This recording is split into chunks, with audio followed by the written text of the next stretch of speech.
பச்சைப்பயிர் gravy செய்கிறதுக்கு 1 tumbler பச்சைப்பயிரை கழுவி எடுத்து வச்சுருக்கேன். அதை ஒரு வடைச்சட்டியில் எண்ணெய் ஊற்றாமல் வாசம் வர வரைக்கும் வறுத்து எடுத்துக்கிறலாம்.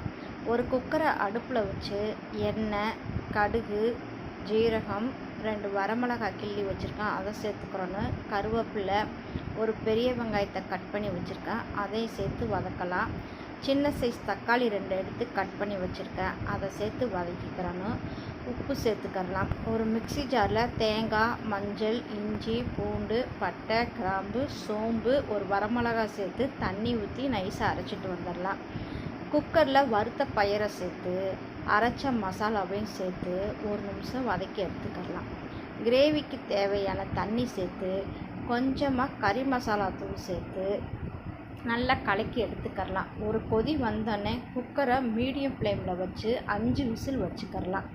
குக்கரை ஓப்பன் பண்ணி நல்லா கொலைய வெந்தால் போதும், மசிச்சு விட வேண்டாம். மல்லித்தலையை போட்டு இறக்கி வச்சிடலாம். இது சப்பாத்திக்கு,